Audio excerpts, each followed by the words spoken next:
யோபு புஸ்தகத்தில் 42ஆம் அதிகாரத்தில் 7வது வசனத்தை வாசிப்பீர்களேனால், கர்த்தர் இந்த வார்த்தைகளை யோபுவோடே பேசின பின் கர்த்தர் தேமானியானாயின எலிப்பாசை நோக்கி, உன்மேலும் உன் 2 சிநேகிதர் மேலும் எனக்கு கோபம் மூழ்கிறது. என் தாசனாகிய யோபு பேசினது போல் நீங்கள் என்னை குறித்து நிதானமாய் பேசவில்லை. எல்லாம் சேர்ந்து வாசிக்கலாமா? யோபுவின் புஸ்தகம் 42ஆம் அதிகாரத்தில் 7வது வசனம் எடுத்துக்கொண்டீர்களா? 671வது பாடல் பக்கம் எடுத்துக்கொள். ஆகையால் கர்த்தர் இந்த வார்த்தைகளை யோபுவோடே பேசின பின் கர்த்தர் தேமானியனாகிய எலிப்பாசை நோக்கி, உன்மேலும் உன் 2 சிநேகிதர் மேலும் எனக்கு கோபம் மூழ்கிறது. ஏன் அப்படின்னா, என் தாசனாகிய யோபு பேசினது போல் நீங்கள் என்னை குறித்து நிதானமாய் பேசவில்லை. ஆதலால் நீங்கள் 7 காளைகளையும் 7 ஆட்டுக்கடாக்களையும் தெரிந்து கொண்டு போய் என் தாசனாகிய யோபுவினிடத்திற்கு போய் உங்களுக்காக சர்வாங்க தகன பலிகளை இடுங்கள். என் தாசனாகிய யோபும் உங்களுக்காக வேண்டுதல் செய்வார். நான் அவன் முகத்தை பார்த்து உங்களை உங்கள் புத்தீனத்திற்கு தக்கதாக நடத்தாதிருப்பேன். என் தாசனாகிய யோபுவை பேசினது போல் நீங்கள் என்னை குறித்து நிதானமாய் பேசவில்லை. ஸோ 2 இடத்துல ஆண்டவர் சொல்றாரு. இங்கே யோபுனுடைய சிநேகிதர்களை பார்த்தா ஆண்டவர் ஒரு குற்றச்சாட்டை வைக்கிறாரு. அவங்கள ஆண்டவர் அப்படியே விட்டுட்டாரு. அப்போ யோபுனிடத்தில் அவருடைய சிநேகிதனுக்காக வேண்டுதல் செய்வான். நீங்கள் போங்க, நீங்கள் செய்த தவறுக்கு காளைகளை எடுத்து கொண்டு போய் பலி செலுத்துங்க. நீங்கள் என்ன தப்பு அப்படி பண்ணீங்க அப்படின்னு சொன்னால், என் தாசனாகிய யோபு பேசினது போல நீங்கள் என்னை குறித்து எப்படி பேசலையாமா? நிதானமாக பேசல, நிதானமாய். ஸோ நிதானமாக பேசாததெல்லாம், அவசரப்பட்டு பேசுனதெல்லாம் ஒரு தப்பா அப்படின்னு கேட்டால், கர்த்தர் ஒரு இடத்துல இல்லை 2 இடத்துல சொல்கிறாரு. ஆமாப்பா, நீ என்ன கோபம் வந்தாலும், என்ன வருத்தம் இருந்தாலும், எவ்வளவு நஷ்டம் இருந்தாலும், எவ்வளவு வலியில் துடிச்சாலும் உங்கள் பேச்சில் என்ன இருக்கணுமா மாமா? நிதானம் இருக்கணுமா? இப்போ யோபுனுடைய வலி ரொம்ப அதிகமாக இருக்குது. அவனுடைய சரீரத்தில் முழுக்க புண் ஓட்டை எடுத்து சொரிந்து கொண்டே இருக்கிறார். அது ரொம்ப கஷ்டமான ஒன்று. இப்போ அந்த நோயெல்லாம் வர்றதில்லை. ஃபஸ்ட்டெல்லாம் பார்த்தீங்கன்னா இந்த சிரங்கு அப்படின்னு சொல்லுவாங்க. உச்சம் தலையிலிருந்து சிலருக்கு உள்ளங்கால் வரைக்குமே ஃபுல்லாக அதான் கொடிய சிரங்கு. அப்படியே காலில் நிறைய கிராமத்தில் எல்லாம் பார்த்தீங்க அப்படின்னு சொன்னால், ஆற்றுல போய் இந்த காலை 2ஐயும் உள்ளே வச்சிருவோம். அந்த மீன் என்ன பண்ணுவோம்னா, மீன் கடிச்சா அது ட்ரீட்மெண்ட் அப்படின்னு சொல்லுவாங்க. அது கடிச்சா அந்த புண்ணில் உள்ள அசுத்தெல்லாம் எடுக்கும் அப்படின்னு சொல்லுவாங்க. அதெல்லாம் அப்படியே ஜீவனே போகிற மாதிரி வலிக்கும். அப்படியே பிச்சு அவ்வளோ கஷ்டம். அது நைட்டு ரத்தமாக இருக்கும். நம்முடைய பெட்ஷீட்லாம் அவ்வளோ கொடுமையான ஒரு வியாதி, அவ்வளோ வலி. அதுவும் நீதிமானாகிய அவனுக்கு. ஆனால் அவ்வளவு வலியின் மத்தியிலையும் யோபுனுடைய பேச்சு எப்படி வந்துருச்சு அப்படின்னு சொன்னால், நிதானமான பேச்சு வந்துச்சாம். அவசரப்பட்டு ஆண்டவரை திட்டவோ, அவசரப்பட்டு மனைவியை திட்டவோ, அவசரப்பட்டு வேலைக்காரங்களை திட்டவோ, அவசரப்பட்டு சொந்தக்காரங்களை திட்டவோ இல்லை. அப்போ ஆண்டவருக்கு யோபுக்கு ரொம்ப அட்ராக்ஷன் பிடிச்சது என்ன அப்படின்னா, சரி இவ்வளவு வலியிலையும் என் பையன் இப்படி நிதானமாக பேச முடியுமா? நம்ம நிறைய பேர் வலி அதிகமாகும் போது பேசாமல் ஊசி போட்டு என்ன கொன்றுங்களேன், இப்படி அறகுறையாக என்ன கொல்றதுக்கு ஒரே நாளில் கொல்றேன் இல்லை ஆண்டவரே, நான் நிம்மதியாக அங்கேயாவது சேர்ந்துருப்பேனே, எதுக்கு என்ன நீ உயிரோடு இப்படி வச்சிருக்கிறீ? கொஞ்சம் கொஞ்சம் அணுவா நீ என்னை கொல்றதுக்கு ஒரே நாளில் கொல்லலாம் இல்லை. நம்ம நிதானம் இல்லாமல் பேசிடுவோம். ஆனால் இன்னைக்கு ஒரு தீர்மானத்தோடு நீங்கள் போங்க. உங்களுடைய வலியில் நீங்கள் எப்படி பேசணும் அப்படின்னா நிதானமாக இருக்கும். பக்கத்தில் இருக்கிற கையை பிடிச்சி சொல்லுங்க, உங்களுடைய வலியில் நீங்கள் நிதானமாக பேசணும். அப்போ ஆண்டவர் அதில் என்ன பண்ணுவார் அப்படின்னா, மகிமைப்பட்டு இதுவும் நீங்கள் தேமானியனாகிய எலிப்பாசும் அவனுடைய கூட இருந்த நண்பர்களும் பேசினதெல்லாம் நீங்கள் ஃபர்ஸ்ட்லேருந்து வாசித்து பார்த்தீங்க அப்படின்னு சொன்னால், அவங்க ஆண்டவரை எந்த இடத்துலையுமே திட்டியிருக்க மாட்டாங்க. யாரை தான் திட்டியிருப்பாங்க? யோபுவான் தான் திட்டியிருப்பாங்க. என்னடா காரணம் இல்லாமல் ஆண்டவர் ஒன்று இப்படி பண்ணியிருப்பாரா, நீ அப்படி பண்ணியிருப்ப, நீ பெருமை பிடிச்சி அலைஞ்சிருப்ப, உனக்கு வந்து அப்படி பண்ணியிருக்கோம், நீ பணம் வரும்போது எப்படியெல்லாம் நடந்த அப்படின்னா அவனை குறித்து ஒரு மனுஷன் கஷ்டப்படுறான்னு தெரிஞ்ச உடனே ஏன் கஷ்டப்படுறான், எதுக்கு கஷ்டப்படுறான், அவனுடைய பின்னணி என்னன்னு தெரியாமலே இவங்க என்ன பண்ணாட்டாங்கன்னா ஆண்டவரை உயர்த்துறேன்ற பேர் வழியில அவனை ரொம்ப டேமேஜ் பண்ணிட்டாங்க. சிலர் அப்படிதான், சில காரியத்தை சிலரை உயர்த்துறோன்ற பேர் வழியில சிலரை டேமேஜ் பண்ணி விட்டுருவாங்க. அப்படி நிதானமே இல்லாம நீ அப்படி பண்ணிருப்ப, அப்படி வந்திருக்கும். யாரையுமே ஜட்ஜ் பண்ணக்கூடிய பவர் நம்மகிட்ட இல்லை. பக்கத்தில் இருக்க கையை பிடிச்சி சொல்லுங்க, யாரையுமே நியாயம் தீர்க்க கூடாது. சொல்லுங்க, நல்ல கையை கொடுத்து சொல்லுங்க, நியாயம் தீர்க்க கூடாது. சில நேரத்தில் நம்ம எல்லாம் பார்த்தீங்கன்னா நல்லா ஓஹோன்னு இருந்தால் தான் நமக்கு கடவுள் அவன் கூட இருக்கிற மாதிரியே தோணும். ஆனால் யோபு மாதிரி சோதனையில் இருந்தால் அவன் கூட கடவுள் இருந்தால் ஏன்டா அப்படி நடக்குது அப்படின்னு தான் கேட்போம். நமக்கு கடவுள் இருந்தாலே நம்ம என்ன இருக்கணும், ஓஹோன்னு இருக்கணும் அப்படின்னு. யோசேப்போடும் கர்த்தர் இருந்தார், அவன் எங்கே உட்காந்துருந்தான் கேட்கல, சத்தமா சொல்லுங்க. தாவீதோடு கர்த்தர் இருந்தார், அவன் எங்கே உட்காந்துருந்தான், சிங்க கபியில வனாந்தரத்தில். அப்போ கர்த்தர் நம்மோட கூட இருக்கிறதுனால நமக்கு கஷ்டமே வராதுன்றது வந்து சரியான சத்தியம் அல்ல. நம்ம அப்படி ஜட்ஜ் நானும் அப்படி தான் நினைப்பேன். சர்ச்சில் எத்தனையோ வேலை நடக்கும்போது அந்த வேலை நல்லா வந்தாதான் என்ன சொல்லுவாங்க, அந்த வேலை நல்லா வந்துச்சுன்னா கர்த்தர் பாஸ்டரோட இருக்காரியா. ஆனால் ஏதாவது ஒரு சொதப்பலாயிருச்சு, எனக்கு அப்பவே தெரியும் கொஞ்சம் ஜெப குறைவு தான் போல தெரியுது. ஆமாம், இது பொதுவாத்துக்கு மட்டும் இல்லை, நம்ம எல்லாருமே மாறி மாறி யாராவது ஒருத்தர் பண்ணோன்னா உடனே அவங்கள அதை தான் குற்றப்படுத்தும். இல்லை நீ அப்படி இருப்ப, இப்படி இருப்ப, நீ கொஞ்சம் மாறு, நீ கொஞ்சம் பெருமைப்படுறது மாதிரி எனக்கு தோணுது, நீ கொஞ்சம் என்ன ஃபஸ்ட்டு மாதிரி இல்லை, நீ ஊழியத்தை எல்லாம் விட்டுட்ட, அதனால தான் உனக்கு இப்படி வந்துருச்சு. இவங்க பாட்டுக்கு எதையா ஆண்டவர் எதுக்கோ பண்ணியிருப்பாரு, ஆனால் நம்ம எதுக்கோ பேசிட்டு இருப்போம். நிறைய பேர் பேசுறீங்களா இல்லையா? சிலரை பார்த்தோன்னே பேசுவோம், நீ கொஞ்சம் அந்த பழைய ஊழியத்தை எல்லாம் செய்யணும் பிரதர், ஏன்னா நீ அதனால தான் என்ன பண்ணிட்டு இருக்கிற இப்படி இருக்கு. ஆனால் அவங்க அன்னைக்கு வெளிப்பிரகாரமா ஊழியம் செஞ்சிருப்பாங்க, இன்னைக்கு உள்ளுக்குள்ள இருந்து யாருக்கும் தெரியாம செஞ்சிருப்பாங்க. ஆனால் இவங்களுக்கு அது என்ன பண்ணாது, தெரியாது. ஆனால் இவங்க என்ன ஜட்ஜ் பண்ணிடுவாங்க, இல்லை நீ அன்னைக்கு மாதிரி இல்லை, நீ சர்ச்சுக்கெல்லாம் முன்னாடியே வரணும் சரியா, நீ கூட்டுறது இல்லை சரியா, நீ ஜெபம் பண்றது இல்லை சரியா. இல்லை, ஒன்று நினைத்து கொள்ளுங்கள், நம்ம அவங்களுடைய வாழ்க்கையில நடக்கிறதை வைத்து நம்ம யாருமே என்ன பண்ணிட முடியாதுன்னா ஒரு ஒரு ஒரு ஒரு தீர்மானத்துக்கு, ஒரு ஜட்ஜ்மெண்ட்டுக்கு நம்ம வந்துடவே முடியாது. சில வாலிப பசங்களை பார்த்தீங்க அப்படின்னு சொன்னால், வெளியில் பார்த்தீங்க அப்படின்னா அவன் சர்ச்சுக்கு வர மாதிரியே தெரியாது, ஜெபிக்கிற மாதிரியே தெரியாது, பைபிள் வாசிக்கிற மாதிரியே தெரியாது. ஆனால் அவ்வளவு ஆண்டவருக்குள்ளே இருப்பான், அவ்வளவு கத்தரோட பேசிட்டு இருப்பான். ஆனால் வெளியில் நம்மகிட்ட என்ன வேணும் பண்ண மாட்டான். ஆனால் நம்ம அன்னைக்கு உட்காந்து உபதேசம் பண்ணிட்டு இருக்கோம், நீ என்னமோ பின்மாறி போகிறது மாதிரி தெரியுது அப்படின்னு. உடனே அவன் மனசில் நினைப்பான், இது கள்ளத்தீர்க்க தரிசனம் அப்படின்னு அவனுக்கு தெரியும். ஏன் அப்படின்னா நம்ம வெளி தோற்றத்தை வைத்து ஜட்ஜ்மெண்ட் பண்ணிடுறோம். அப்போ ஆண்டவர் இந்த யோபுனுடைய சிநேகிதர்களை பார்த்து சொல்றாரு, நீ எந்த சூழ்நிலை வந்தாலும் நீ என்ன பண்ணிடாத அப்படின்னா உன்னுடைய பேச்சில் நிதானமாய் பேசிக்கும். அதான் காரியத்தை அறியும் முன் மறு உத்தரவு சொல்லுவது ஆண்டவருடைய பிள்ளைகளுக்கு வந்து அது சரியா. காரியத்தை அறியும் முன்னாடி நீங்க மறு உத்தரவு என்ன பண்ணாது சொல்லக்கூடாது. அது யாரு தான் சொல்லுவான்னா மூடன் தான் சொல்லுவான். மூடன் தான் காரியத்தை அறியும் முன் மறு உத்தரவு சொல்லுவான். நமக்கு என்ன நடந்துச்சுன்னே தெரியாது, ஆனா நம்ம என்ன பண்ணிடுவோம் அப்படின்னா அது ஒரு டிசைட் பண்ணிடுவோம் இதான் அப்படின்னு. ஸோ நம்பர் 2, ரெண்டாவதாக நம்ம வார்த்தையில எதுல நம்ம ஜெபிக்கணும் அப்படின்னா கல்விமானின் நாவு அப்படின்றது எது அப்படின்னு சொன்னா நம்பர் 2, காரியத்தை அறியும் ஜட்ஜ்மெண்ட் பண்ணாதது தான் ஞானமான ஒரு மறு உத்தரவு. ஹல்லேலூயா. கைகளை அசைத்து ஒரு ஹல்லேலூயா. எதையுமே நம்ம என்ன பண்ணணும் அப்படின்னு சொன்னா என்ன நடக்குது அப்படின்னு பார்த்து, அதான் சொல்லுவாங்கல்ல, கண்ணால் காண்பதும் காதால் கேட்பதும் எதுதான் மெய்யாம தீர விசாரிப்பது. உலகத்தில் வந்து ஏதாவது ஒரு பிரச்சனை நடந்துச்சுன்னா ஃபர்ஸ்ட் போலீஸ் வந்து சர்ச் பண்ணுவாங்க. அவங்களால முடியாத உடனே யார்கிட்ட கொடுப்பாங்க?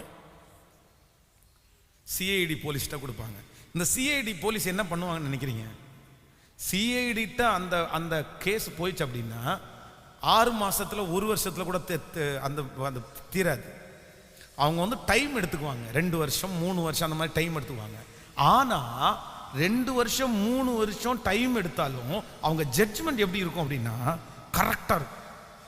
அவங்க சரியான ஒரு நபரை மட்டும்தான் தண்டிக்கணும்னு நினைப்பாங்க. என்ன பண்ணுவாங்கன்னா, அந்த அந்த கேஸ் அவங்க கையில் கொடுத்ததுக்கு அப்புறம் 25-30 கோணத்தில் வந்து அதை விசாரிப்பாங்க. இப்படி இருக்குமா, இப்படி இருக்குமா, இதாக இருக்குமா, விசாரிச்சு கடைசியில் இதுதான் அப்படின்னு கன்ஃபார்ம் ஆனதுக்கு தெரிஞ்சதற்கு பிறகு அவங்க டிக்ளேர் பண்ணுவாங்க இதுதான் குற்றவாளி அப்படின்னு. அப்போது உலகத்தில் இருக்கிற அந்த மனிதர்களே அவ்வளோ ஞானமாக இருக்கும்போது நம்ம வந்து காரியத்தை அறியும் கண்டிப்பாக மறு உத்தரவு என்ன பண்ணக்கூடாதுன்னா, ஜட்ஜ்மெண்ட் என்ன பண்ணிடக்கூடாதுன்னா பண்ணிடும். உங்கள் வாயை திறந்து யாராவது ஒருத்தருக்கு தீமை நடக்கும்போது நீ இப்படி செஞ்சதுனால தான் இது நடக்குது அப்படின்ற ஒரு ஜட்ஜ்மெண்ட்டை நீங்கள் என்ன பண்ணக்கூடாது, பக்கத்தில் இருக்கிற கையை பிடிச்சி சொல்லுங்க, ஜட்ஜ்மெண்ட் பண்ணாதீங்கன்னு சொல்லுங்க, தீர்ப்பு சொல்லாதீங்கன்னு சொல்லுங்க. நல்லா சொல்லுங்க, தீர்ப்பு சொல்லாதீங்க. ஆமாம், அது நம்ம வேலை. நியாயம் தீர்க்கிறவர் யார் அப்படின்னா கர்த்தர் தான் நியாயம் தீர்க்கிறவர். ஒரு மனுஷனுடைய வாழ்க்கையில் எது நடந்தாலும் நான் உங்களுக்காக ஜெபிக்கிறேன் பிரதர், நான் உங்களுக்காக ஜெபிக்கிறேன் சிஸ்டர், ஒருவேளை நீங்கள் ஜெபத்தில் ஏதாவது குறைவாக இருந்தால் நீங்கள் வேணால் கொஞ்சம் ஜெபம் பண்ணிக்கிங்க, இல்லை சொல்லுங்கள் உங்களுடைய ஆவிக்குரிய வாழ்க்கை ஏதாவது நான் வேணால் உங்களுக்காக ஜெபம் பண்ணுறேன் அப்படின்னு தான் சொல்லணுமே தவிர, நீங்களாக அவங்களுக்கு நடக்கிற தீமையை வச்சு ஒரு ஜட்ஜ்மெண்ட் பண்ணி நீ இந்த மாதிரி பண்ணுன, நீ இந்த மாதிரி பண்ண, அதனால தான் உனக்கு இந்த தீமை வந்திருக்குன்றத நீங்கள் சொல்லாதபடிக்கு ஆண்டவர் உங்களை காத்துக்கணும். சிலருக்கு அப்படி தான், ஒரு 10 வருஷம் 5 வருஷம் ஊழியத்துக்கு அந்த சர்ச்சில் வந்தோடனே கொஞ்சம் ஊழியம் செஞ்ச உடனே தாறுமாறாக பேச ஆரம்பிச்சிடாங்க, என்னமோ அவங்க தான் ரொம்ப அப்படின்னு.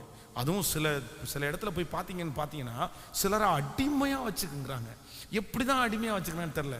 நீ இப்படி போனேன்னா சாபம் உனக்கு, நீ எனக்கு ஒரு நம்ம திருச்சபையில் இருக்கிற ஒரு அம்மா வந்து ஒரு சிஸ்டருக்கு அடிமையாகவே இருந்தாங்க. அந்த சிஸ்டருடைய வீட்டில் வந்து ஃப்ரிட்ஜு ஒரு நாள் போச்சு. ஃபோன் பண்ணி நான் நிறைய ஜெபம் பண்ணிட்டு இருந்தேன், கர்த்தர் உங்களை தான் எனக்கு காமிச்சார், என்னுடைய ஃப்ரிட்ஜு நாசமாக போச்சு, நீங்கள் வாங்கி வச்சுருங்க அப்படின்னு. ஏற்கனவே இவங்க கடனில் இருக்காங்க. இவங்க சிஸ்டர் இப்போ அப்படின்னு, நீங்கள் வாங்கி வைக்கலைன்னா அப்புறம் தெரியாது என்ன தண்டனை வருமோ அதை நீ வாங்கிக்கிங்க. இந்த சிஸ்டர் அடித்து புரண்டு ஃப்ரிட்ஜ் கடைக்கு ஓடி போய் ஒரு ஃப்ரிட்ஜை ஆர்டர் பண்ணி கொண்டு போய் இறக்கிட்டாங்க. அடுத்து அவங்க வீட்டில் வாஷிங் மிஷின் பிரச்சனை அப்படின்னு. இந்த மாதிரி ரெகுலராக எத்தனையோ பொருட்களை வாங்கிட்டாங்க அவங்க. ஒரு நாள் நான் போய் இருக்கும்போது ரொம்ப துக்கமாக கடன் மூடிச்சு. உங்களுக்கு இந்த கடன் எல்லாம் எப்படி வந்துருச்சு? எல்லாத்துலேயுமே லோன், எதையுமே வாங்கலை, எல்லாமே லோன். ஃப்ரிட்ஜ் எங்கன்னு கேட்டால் அது அவங்க வீட்டில் இருக்குது, வாஷிங் மிஷின் கேட்டால் அது அங்கே வீட்டில் இருக்குது, சைக்கிள் எங்கன்னு கேட்டால் அது அங்கே வீட்டில் இருக்குது, எல்லாமே இவங்க இஎம்ஐ கட்டிட்டு இருக்காங்க, எல்லாம் இன்னொருத்தருக்கு யூஸ் பண்ணுறாங்க. என்ன ஏன் இப்படி பண்ணுறீங்க அப்படின்னு கேட்டால், இல்லை பாஸ்டர் அவங்க சாபம் போடுறாங்க, அவங்க வந்து எனக்கு கர்த்தர் சொன்னார்னு சொல்கிறாங்க. நான் எப்படி இப்படியும் வடிகட்டின முட்டாளுங்க இருப்பாங்களா? ஏங்க ஒருத்தங்க இப்படி வந்து சொன்ன உடனே கர்த்தர் சொன்னார் எனக்கு ஏரோப்ளைன் வாங்கி கொடுத்து உனக்கு வாங்கி கொடுக்க முடியுமா? நம்ம சொல்லுங்க, கர்த்தர் சொன்னார் இதை வாங்கி கொடுன்னு சொன்ன கொடுக்கு எப்படி அப்படி கர்த்தர் அப்படி சொல்லுவார்? ஏன் அடுத்தவங்க பொருளை அடுத்தவன்கிட்ட போய் கேட்கவா சொல்லுவார்? அப்படி உங்களுக்கு இன்னொருத்தருக்கு வாங்கி கொடுக்கணும்னா கர்த்தர் யார் மனசில் பேசுவார்? நம்ம மனசில் போய் இந்த மாதிரி என் மகா கஷ்டப்படுறா, என் மகன் கஷ்டப்படுறா, நீ பண்ணுன்னு கர்த்தர் சொல்லலாம். அவங்களுக்கு எப்படி சொல்லுவார் உங்கள்கிட்ட சொல்லாமல்? அதற்கு பிறகு அவர்களை மீட்டெடுக்கவே முடியல. இல்லை பாஸ்டர் எனக்கு பயமாக இருக்குது, அவங்க சபிச்சிட்டாங்கன்னா, அவங்க என் குடும்பத்தை நாசமாக போன்னு சொல்லிட்டாங்கன்னா அப்புறம் என் குடும்பம், அவங்க ஜெபம் பண்ணுறவங்க, அவங்க ஜெபம் பண்ணுறோம், எனக்கு அவங்க மேலே நம்பிக்கையே இல்லை. நான் சொன்னேன் நாளானது விளங்க பண்ணும், இன்னும் 1.5 வருஷத்துக்குள்ளே நீங்கள் வேணால் பாருங்கள் அவங்க உண்மையாக தேவனோட நடக்கிறவங்களா இல்லையான்றதை கர்த்தர் காண்பிப்பார்.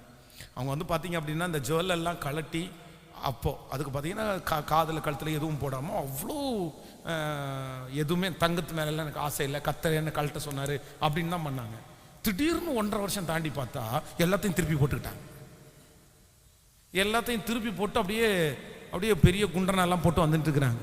அது பாட்டுக்கு செங்னு ஆடிட்டு இருக்குது. அப்படி என்னன்னா அடையாளமே கண்டுபிடிக்க முடியல. என்ன அப்படின்னு கேட்டால், இல்லை எங்கள் கணவனார் திரும்பி போட்டுக்கோன்னாரு. அப்போ கர்த்தர் கழட்ட சொன்னதெல்லாம் கழட்டும் போது கர்த்தர் கழட்ட சொன்னார், கணவனார் ஓகே சொன்னார். இப்போ கணவனார் சொன்னாராமா, சரி நான் ஒன்றும் செல்லலை சரி அப்படி. இப்போ இவங்கள்ட்ட சொன்னேன், பார்த்தீங்களா அவங்களுக்கு எடுத்த தீர்மானத்திலே அவங்க என்னவா இல்லை, நிலையா இல்லை, அவங்க எடுத்த பொருத்தனையிலே அவங்க நிலையா இல்லை. அப்போ இவங்க என்ன ஆவிக்குரியவங்க? ஆவிக்குரிய சர்ச்சுக்கு போய் ஊழியம் செஞ்சுட்டு இருந்தாங்க. அந்த சர்ச்சை அப்படியே விட்டுட்டு அப்படியே சர்ச்சுக்கு போகாமல் அப்புறம் இப்போ வந்து ஒரு சிஎஸ்ஐ திருச்சபைக்கு அவங்க போயிட்டு இருக்காங்க. திருச்சபைக்கு எதுனா ஒன்றும் பிரச்சனை இல்லை சொல்கிறேன், அந்த திருச்சபைக்கு போயிட்டு இருக்காங்க. அப்போ இவங்களை நம்பி நீங்கள் பயப்பட்டதெல்லாம் உங்களால் அவங்களுக்கு வாஷிங் மிஷின் ஃப்ரிட்ஜும் கிடச்சிச்சு. கர்த்தருக்கு ஸ்தோத்திரம். ஆமே. அதனால ரொம்ப ஜாக்கிரதையா இருக்கணும். நீ இந்த உலகத்தில் இருக்கிற ஆண்டவருடைய பிள்ளைகள் பயப்படுவதற்கு, அதுவும் ஸ்பிரிச்சுவல் அப்படின்னு சொன்னாலே சிலர் அப்படியே சுருண்டுறாங்க. ஆவிக்குரிய வாழ்க்கைனாலே உடனே மயங்கிடுறாங்க. பையன் ஒரு நாள் சொல்ல வேண்டாம், நான் இன்னைக்கு ஒரு 3 மணி நேரம் தேவனோட சஞ்சரிச்சிருப்பேன்னு சொன்னால் போதும், அவ்வளோதான். அவனுக்கு பிரியாணி என்ன, அவனுக்கு பொரோட்டா என்ன, அவனுக்கு முட்டை என்ன, பா என் பையன் தேவனோட நடந்துட்டான். இல்லை, அம்மாங்களுக்கு அது சந்தோஷம் இருக்கும், அந்த சந்தோஷம் நமக்கு வேணும். ஆனால் நான் ஒன்று நம்புகிறேன், என்னென்னா இந்த ஆவிக்குரிய விஷயத்தில் ஏமாத்துறதுக்கு நீங்கள் என்ன பண்ணக்கூடாது. நான் கண்ணை மூடிட்டு இருக்கும்போது ஏதோ ஒன்று கருப்பாக பார்த்தேன், ஒல்லியாக ஒன்று பார்த்தேன், வெள்ளையாக ஒன்று பார்த்தேன், மேலே என்னமோ பொட்டணம் கட்டி மஞ்சள் கலரில் வச்சுருக்கிறது மாதிரி பார்த்தேன், ஒரு கயிறை பார்த்தேன், ஒரு பாம்பை பார்த்தேன், ஒரு பல்லியை பார்த்தேன். என்னத்தை தான் நீ பார்க்கல? சரி, இத்தனையா பார்த்தியே, ஏதாவது ஒன்றாவது கூட. சரி, நான் அப்படிதான் கேட்பேன். சில இந்த பார்த்தேன்னு சொல்கிறவங்க, ஸ்தோத்திரம், நீ பார்த்த இல்லை, எங்கே இருக்கு? பொட்டணம் கட்டி வச்சுருந்தா பார்த்தேன், மஞ்சள் கலரில், ஒரு மஞ்சள் கலரில் ஒரு பொட்டணம் கட்டி உன் வீட்டில் தொங்க விட்டுருக்கிறத நான் பார்த்தேன். அம்மா ஸ்தோத்திரம், அப்படியே வாங்கம்மா, அந்த பொட்டணத்தை மட்டும் எடுத்து என் கையில் கொடுங்கம்மா. அதுக்கப்புறம் அது எடுக்க மாட்டாங்களாம்மா, அந்த பவர் இல்லையாமா. ஸோ அந்த பவர் எப்போ வரும்னு கேட்டால், அது ஒரு 4 நாள் ஜெபம் பண்ணால் தான் வரும்.